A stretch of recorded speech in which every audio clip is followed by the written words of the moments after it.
Armin had always thought love was simple, two people choosing each other every day despite the storms life brought. He'd never expected the storm to come from Sarah herself. It was late evening when she said it. They were sitting at the dining table, plates of half-finished dinner between them, the silence heavy but not unusual. Lately, Sarah had been distant, scrolling her phone late into the night, excusing herself for long walks after work, her smile barely touching her eyes.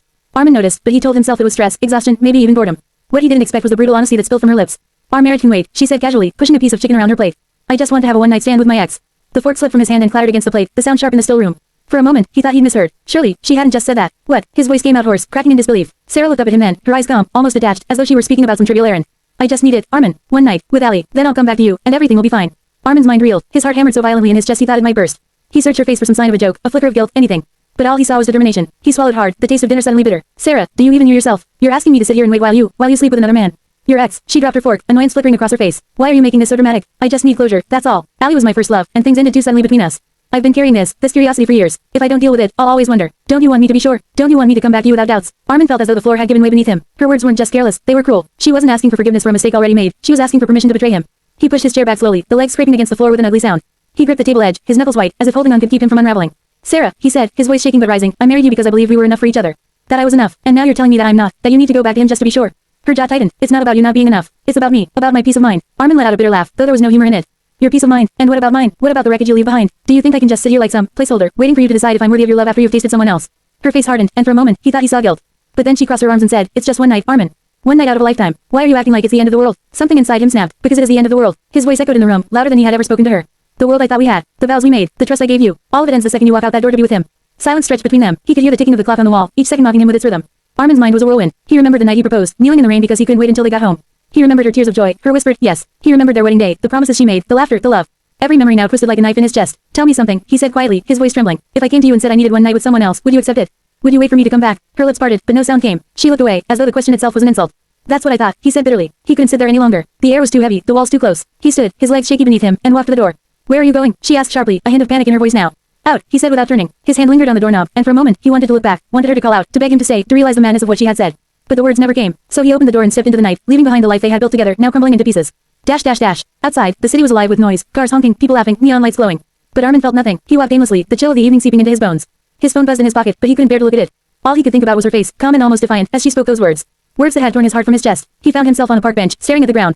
His chest rose and fell in ragged breaths. Why, Sarah, he whispered to the empty night. Why wasn't I enough? But the night offered no answers. Only silence, broken by the rustle of leaves in the wind.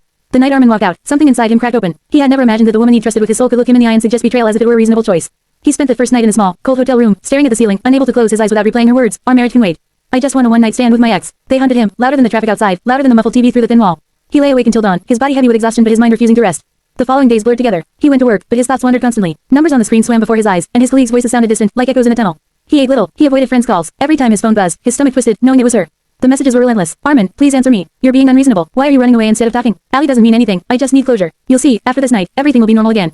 Each one was like pouring acid on a wound. Normal again. How could things ever be normal when she was willing to burn their marriage just to satisfy her curiosity? On the fourth day, as he sat staring at the untouched coffee on the hotel table, Armin made a decision. He couldn't live in limbo. He needed answers. He needed to know if Sarah truly understood the gravity of what she was asking. So he went home. Dash dash dash. The apartment smelled of lavender, her favorite scent. She had cleaned, lit a candle, even cooked his favorite dish, as if those gestures could erase the words she had spoken. When he stepped inside, she rushed to him, her eyes bright with relief. Armin, you're back. I knew you'd come to your senses. He set his suitcase down by the door, his face unreadable. I came back to talk, Sarah. Nothing more. Her smile faltered. What do you mean? Armin took a deep breath. His voice was calm, but it carried a sharp edge. I mean that if you still want to be with me, then you choose me. Now, not him, not a one-night stand. Me. But if you walk out that door to Ali, don't bother coming back.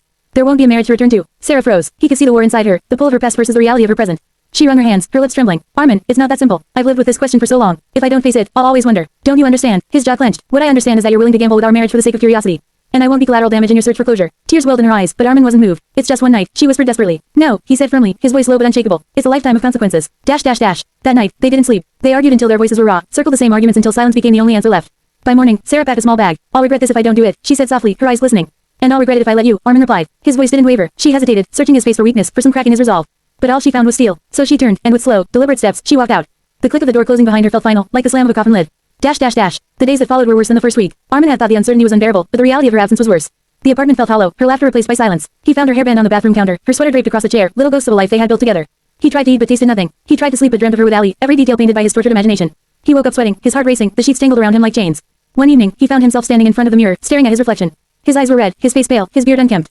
He barely recognized the man staring back. Why wasn't I enough? He whispered to his own reflection, his voice breaking. But the mirror gave no answers. A week later, his phone buzzed with a message. He almost ignored it, but something compelled him to look. It was from Sarah. I made a mistake. Ali isn't who I thought he was. He's selfish, arrogant. I felt nothing with him. I realize now what I've lost. Please, Armin, give me another chance. Armin stared at the screen for a long time. His heart clenched. Oh, how it wanted to forgive, to cling to what was familiar.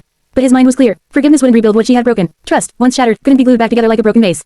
His fingers hovered over the keyboard before he typed. You didn't lose me because of him, Sarah. You lost me because of you. Some things can't be undone. He hit send. Then, with trembling hands, he blocked her number. Months passed. Healing was slow, but it came in fragments. He started therapy, pouring his pain into words, learning that grief was not weakness but a necessary passage. He forced himself to reconnect with friends, to walk in the park, to try new things he had once postponed.